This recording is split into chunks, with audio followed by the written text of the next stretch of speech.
여러분 안녕하십니까? 요즘 주목받고 있는 제야 디지털 논객이 장동혁 대표 체제의 국민의힘이 한동훈을 확실히 정리하고 선관위를 제압하면 반드시 더불어민주당을 압도할 수 있다면서 지금은 국힘이 노빠꾸 전진해야 할 때라고 강조했습니다.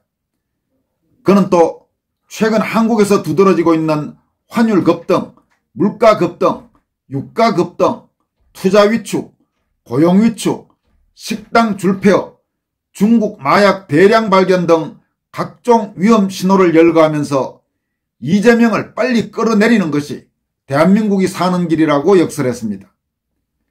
이런 가운데 국민의힘 지지율이 40%에 육박하면서 민주당 지지율과 오차 범위 안으로 좁혀졌으며 2030 청년층에서 국힘 지지율이 민주당보다 압도적으로 높았다는 여론조사 결과가 나왔습니다.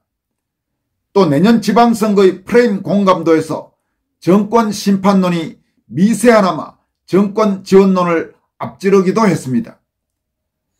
먼저 전남 목포 출신으로 알려진 디지털 논객 피터 김은 자신의 소셜미디어를 통해 공개한 글에서 다음과 같이 밝혔습니다. 장동혁 대표 출범 몇 개월 만에 국민의힘이 민주당 지지율을 따라잡는 여론조사가 나왔다. 10%대에서 시작해 한 자릿수 오차 범위까지 추격한 이 성과를 두고 조중동과 채널A는 오히려 장동혁을 깎아내리기에 열을 올리고 있다. 장동혁이 극우여서 지지율이 안 오른다는 궤변을 늘어놓으며 한동훈을 다시 띄우려 발악한다. 말도 안 되는 소리다. 지지율이 안 오르는 이유는 장동혁 대표 때문이 아니라 한동훈계가 방송에서 설치기 때문이다. 박근혜 탄핵 이후 자유한국당은 2년 가까이 15%를 못 넘었다. 바른미래당이 30석 갖고 나가 분열된 상황에서 민주당 지지율 반도 안 됐다. 그런데 지금은 어떤가? 두 번의 탄핵을 맞았음에도 장동혁 체제에서 민주당과 4% 차까지 좁혔다. 서울 여론조사에서는 20대와 30대 과반이 국힘을 지지한다. 이것만으로도 기적에 가까운 회복세다. 문제는 이 기세를 한동훈계가 끊고 있다는 점이다. JTBC를 켜면 김종혁이 나오고 채널A를 켜면 이현종이 나와 장동혁을 까댄다. CBS 박재홍의 한판 승부에는 박상수가 앉아 한동훈을 띄운다. 조선일보는 일면에 장동혁, 한동훈, 이준석을 3강구도로 띄우며 보수 분열을 조장한다. 한동훈이 무슨 3강인가? 지금 학고 유튜브로 전락해 라이브 시청자 수도 안 나오는 주제 대선 후보 1등과 같은 선상에 놓는 게 말이나 되는 소리인가? 이런 자들이 없어지면 장동혁 지지율은 50%를 돌파할 것이다. 여러분 여론조사 결과 최근 나온 여론조사 결과는 이따 상세하게 여러분들에게 전해드리도록 하겠습니다. 피터 김의 글을 계속 이어갑니다. 11월 말 국힘 여상원 윤리위원장이 교체된다. 이 사람이 한동훈 단계 사건을 덮었고 김종혁 징계를 봐준 인물이다. 여상원 교체는 한동훈계를 정리하겠다는 신호다. 단계 사건을 재조사해 얼마나 많은 댓글이 동원됐고 어떤 방법을 썼으며 한동훈이 얼마나 깊숙이 개입했는지 밝혀야 한다. 이것이 대한민국 민주주의를 지키는 길이다. 한동훈을 여의도에서 매장시켜야 보수는 장동혁 1극 체제로 뭉친다. 그래야 민주당을 압도할 수 있다. 정당 정치의 기본은 노선이다. 사람 장사로 살아남은 정당은 단 한 번도 없었다. 국민의힘이 지금 해야 할 일은 한동훈을 끌어안는 게 아니라 한동훈을 완전히 제거하는 것이다. 한동훈을 품는 순간 국민의힘 지지율은 4%까지 떨어질 것이다. 한동훈은 이미 법무부 장관 했고 비대위원장 했고 당대표까지 했는데 윤 대통령 탄핵 앞장서서 날아간 인간이다. 끝났다. 단계 사건이라는 여론 조작 범죄가 두고두고 발목을 잡을 것이다. 지금 이재명은 대장동 항소 포기 외압에 정청래 돌출 발언에 김현지 사건까지 똥볼을 차고 있다. 이 기회를 장동혁이 가져가게 냅둘 것인가? 한동훈을 다시 불러와 나눠 먹을 것인가? 조중동은 한동훈을 원하는 스탠스다. 그러나 당원들은 장동혁을 선택했다. 당원 의사가 계파 이해관계보다 우선한다. 한동계를 작살내는 순간 강성 전통 보수로부터 완전한 신뢰를 받는다. 그 다음엔 선관위와 싸워야 한다. 부정선거를 덮으려고 황교안을 체포한 이재명 체제에서 선관위 제압 없이는 내년 지방선거를 이길 수 없다. 장동혁 대표는 노빠꾸로 직진하면 된다. 한동훈계를 싹 다 정리해야 한다. 이참에 한동훈의 정치적 숨통을 완전히 끊어놓아야 한다. 그래야 보수가 산다. 지금 이 피터게임의 이런 분석 그리고 이런 제언 상당히 아마 공감하시는 시청자들이 많으실 겁니다. 그러니까 무엇보다 한동훈과 그 떨거지들을 정리하고 선관위와 확실하게 맞서 싸우는 것, 그것이 장동혁 국민의힘이 더불어민주당을 이길 수 있는 가장 확실한 방법이다. 이런 의견에 여러분들은 어떻게 생각하십니까? 그럼 최근 나온 주목할 만한 여론조사 결과 내용을 여러분들에게 전해드리도록 하겠습니다. 여론조사 업체인 조원 CNI가 스트레이트 뉴스 의뢰로 최근 전국의 국민들을 상대로 여론조사를 실시했습니다.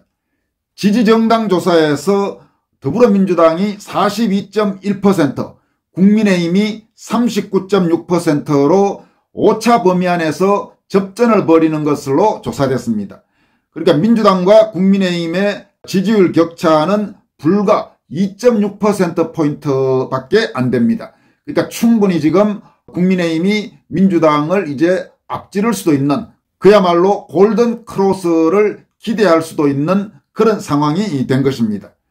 특히 2주일 전 조사에서는 민주당과 국힘 지지율 격차가 10%포인트 가까이 났는데 불과 2주일 만에 지지율 격차가 이렇게 2.6%포인트로 급속히 좁혀진 것입니다. 이른바 대장동 항소 포기 사태가 지금 상당히 여권의 악재가 되고 있고 야권에는 호재가 되고 있는 것이 최근의 흐름입니다. 권역별로 보면 서울에서 민주당 39.1%, 국민의힘 39.4%로 미세하나마 국민의힘이 민주당을 앞질렀습니다. 그리고 인천 경기에서도 민주당이 41.4%, 국민의힘이 42%로 오차 범위 내지만은 민주당보다 국민의힘이 아주 조금 높았습니다.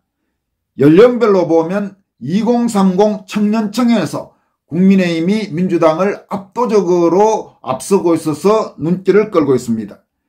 18세에서 29세에는 민주당이 30.7%, 국민의힘이 45.3%였고 30대는 민주당이 27.8%, 국민의힘이 48.1%로 집계됐습니다. 검찰의 대장동 사건 항소 포기가 적절했느냐는 질문에 대해서는 적절하다는 응답은 37.5%에 그친 반면 부적절하다는 응답은 56.2%로 상당히 높았습니다. 하기야 지금 이 질문에 대해서 검찰의 항소권 포기가 적절했다고 말한 37.5%가 도대체 제정신을 가진 국민인지 거의 이건 더불어민주당 혹은 좌익 세력이 하는 일은 무조건 손뼉을 치는 국민이라고밖에 할 수 없을 것입니다. 또 내년 지방선거의 프레임 공감도와 관련해서 국정을 지원해야 한다는, 그러니까 소위 정권 안정론은 46.1%인 반면 정권을 심판해야 한다. 정권 견제론은 48.3%였습니다. 그러니까 2.2%포인트 정도로 정권 심판론이 정권 안정론보다 더 높은 것으로 나타난 것입니다. 여기에다가 특히 이번 조사에서 보면 더불어민주당보다는 국민의힘이 전통적으로 압도적으로 우세를 보여온 영남 지역에서 정권 심판론과 정권 안정론의 격차가 별로 크지 않게 나타나 있기 때문에 앞으로 지방선거가 가까워질수록 그 격차는 더 높아질 가능성이 있습니다. 따라서 내년 지방선거는 국민의힘이 충분히 한번 해볼 만한 선거 구도가 되고 있는 것 같습니다. 한편 피터 김은 다른 게시글을 통해서 이재명이 지금 자충수를 거듭하고 있고 보수가 현 정권을 공격할 공간이 생기고 있는데 이 기회를 제대로 활용하려면 국민의힘이 진짜 해야 할 싸움이 있다면서 선관위와의 전쟁이 중요하다 이렇게 강조했습니다. 피터 김은 지금 선관위 불신 여론이 절반에 육박한다. 이건 소수의 음모론이 아니다. 국민 절반이 선관위를 못 믿는다는 뜻이다. 그런데 선관위 문제 제기하면 황교안 대표처럼 체포된다. SNS 글 하나 올렸다고 잡혀가는 시대다. 히틀러 같은 이재명이 마음에 안 들면 다 가두고 있다. 얼마 전 서울 북촌 건물주는 정권을 비판하고 부정선거 실태를 알리는 애국 현수막을 본인 건물에 게시한 것을 두고 경찰이 백주 대낮에 명예훼손죄로 시민을 체포해갔다. 이게 지금 대한민국이다. 황교안 대표의 체포 다음은 우리 차례다. 남의 일 아니다. 함께 연대해서 싸워야 한다고 강조했습니다.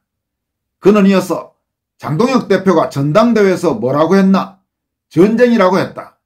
우리가 황교안이라고 했다. 뭉쳐서 싸우자고 했다. 이 발언이 도대체 뭐가 문제인가? 장동혁 대표가 탈당하고 자유혁신당 들어간다는 뜻인가? 아니면 황교안한테 당대표 자리 넘겨준다는 뜻인가? 아니다. 황교안 대표가 SNS 글 하나로 체포됐으니 이 나라의 히틀러 이재명이 다음에는 우리를 잡아갈 거니까 남의 일이라 생각하지 말고 함께 싸우자는 뜻이다. 조중동과 채널A는 이 발언 갖고 장동혁 까는데 정신 차려라고 비판했습니다. 그는 이어서 선관위와 싸우지 않으면 내년 지방선거 못 이긴다. 부정선거 주장하면 체포하고 잡아가는 이 상황에서 정당 차원의 선관위 압박 없이는 견제 세력이 사라진다. 이재명 목숨이 지방선거에 달려있다. 뭔 짓을 못하겠나? 할 수 있는 모든 것을 다 한다. 그래서 지금 선관위에 모든 것을 퍼부어야 한다. 사전투표 폐지 당론 채택했다. 아주 좋다. 더 세게 나가야 한다고 강조했습니다. 그는 또 미국과 공조해서 대한민국이 민주주의 위기에 빠졌다는 메시지를 내야 한다. 선관위가 국제적 투명성 기준을 확립하지 못하고 있다고 압박해야 한다. 미국이 우회적으로 우리 선거 공정성을 압박하도록 국힘이 끌어내야 한다. 팩트시트로만 압박하는 게 아니다. 헤리티지 재단 스티븐 H가 한국의 생존은 바다에서 국제규범 지켜내느냐에 달려있다고 했다. 서해 구조물 반대하고 해상작전 참여하는 게 한국 이익에 직결된다고 미국이 메시지 보낸다. 선거 투명성도 마찬가지다라고 말했습니다. 그는 또 국민의힘이 민주당 지지율 역전 못하는 이유가 뭔가? 두 가지다. 첫째, 한동훈계를 작살내지 못해서다. 둘째, 선관위 문제를 화끈하게 돌파하지 못해서다. 장동혁 대표를 보면서 신뢰하는 분들도 있지만 불신하는 분들도 여전하다. 내년 지방선거 이기자고 하는데 도대체 어떻게 이길 건가? 선거 부정이 만연한데 해결책이 뭔가? 이 불신을 종식시켜야 지지율이 5% 이상 반등할 것이다. 한동훈을 작살내고 선관위와 싸우면 국민들이 믿는다. 장동혁이 진심이었구나. 전당대회에서 말했던 게 진심이었구나. 조용히 칼 갈아서 한동훈 작살내는 거 보니까 뭔가 바뀌겠구나. 이 정도 단결성이라면 이재명과 싸우는 것도 기대해 볼 만하다. 순서대로 가는 거다. 한동훈 정리하고 선관위 제압하면 민주당을 압도할 수 있다고 강조했습니다. 그는 또 계엄령 선포 직후 국민의힘 지지율이 올라간 적이 있다. 민주당 폭락하고 국힘이 역전한 적도 있다. 왜 그랬나? 나라가 망할 것 같으니까 일단 뭉쳐야 했다. 이재명이 대통령 되면 나라 절단 나니까 다 닥치고 뭉쳤다. 그때 썼던 방법을 지금 쓰면 된다. 당내 분열 목소리 잠재우고 이재명 리스크 키워야 한다. 얼마든지 회복할 수 있다. 모자란 지지율은 타협으로 채우는 게 아니다. 공격으로 채워져야 한다. 지금은 노빠꾸 전진해야 할 때다. 이재명은 지금 똥볼을 차고 있다. 검찰청을 폐지하고 반발하는 검사들이 생기고 공포정치로 정치적 반대자들을 체포해가고 경제 말아먹는 이상한 법안들 통과시키고 경제 아작내고 있다. 국민들이 답답해한다. 왜 이 폭주를 못 막나? 이 답답함이 국힘 불신으로 작용할 수 있다. 그래서 선관위를 상대로 싸워야 한다. 화끈한 돌파력을 보여야 신뢰도가 올라갈 것이다. 한동훈 정리하고 선관위 작살내면 반드시 민주당을 압도할 수 있다고 역설했습니다. 피트김은 또 다음과 같은 글도 올렸습니다. 환율이 달러당 1,500원대에 육박했다.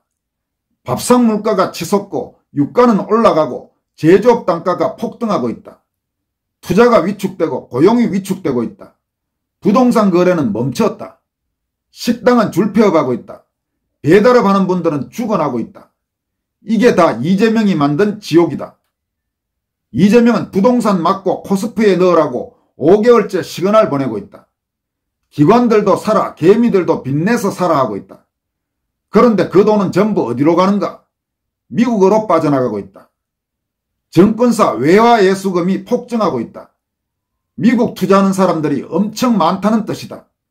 달러로 환전하는 사람이 많다는 것이다. 이재명이 환율을 끌어올리는 구체적인 증거다. 서학개미를 동학개미로 만들려고 하는데 오히려 말을 듣지 않고 미국 쪽으로 가고 있다. 이게 환율 끌어올리는 중요한 근거 중 하나다. 제일 중요한 것은 이재명이 돈을 미친 듯이 찍어내고 풀고 있다는 것. 무역 합의가 망했다는 거다. 이게 맞물리면서 환율 폭등하고 있다. 이 거짓 프로파간다로 막을 수 있는 것도 한두 달이다.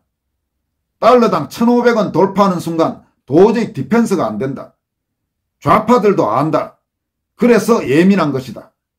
이재명이 임기 5년 못 채울 수 있다는 걸 자기들도 안다. 재판을 5개나 달고 있는 이재명이 언제 축출될지 모르는 일이다.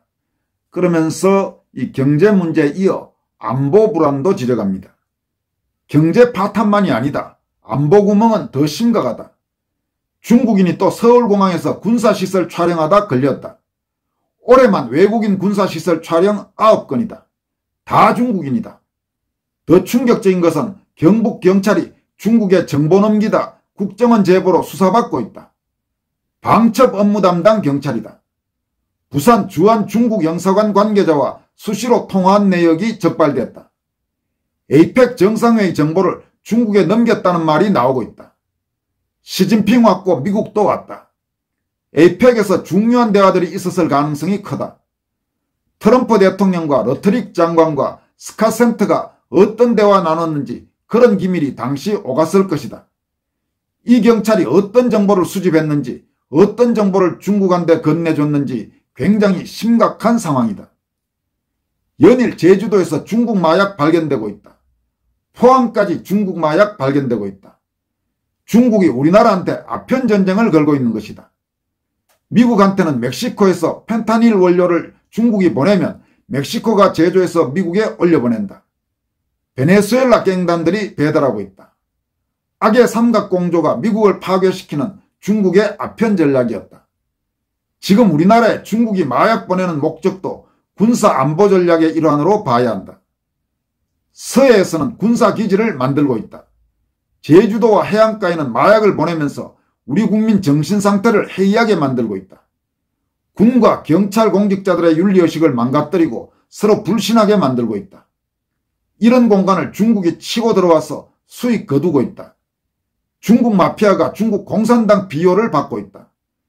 중국이 미국인들의 정신을 무너뜨리기 위해 마약을 쓰는 것과 같은 전략을 우리한테 쓰고 있는 것이다. 그러면서 피트김은 마지막으로 다음과 같이 강조합니다. 일본은 반중 체제를 시스템적으로 구축하고 있다. 다카이치 체제에서 더 세게 나가고 있다. 중국과 일본이 대만을 놓고 충돌하고 있다. 트럼프가 일본 지원해서 대만과 함께 일본과 연합전선을 구축하게 해서 중국을 무너뜨리려 하고 있다. 우리는 이재명 체제에서 군 장성들을 대거 강제 전역시키면서 사실상 전쟁 수행 능력이 없는 군대가 되고 있다. 미국 주도의 자유진영 네트워크에서 철저히 외면당하고 왕따가 되고 있다. 이재명을 빨리 끌어내리는 것이 반중 체제에 우리가 빨리 편입될 수 있는 길이다. 그게 대한민국이 사는 길이다. 이렇게 강조했습니다. 여러분 지금 한국 상황이 얼마나 심각한 상황인지 쭉 이 내용들을 들으시면서 많은 생각들, 많은 걱정들을 하실 것이라는 그런 생각이 듭니다.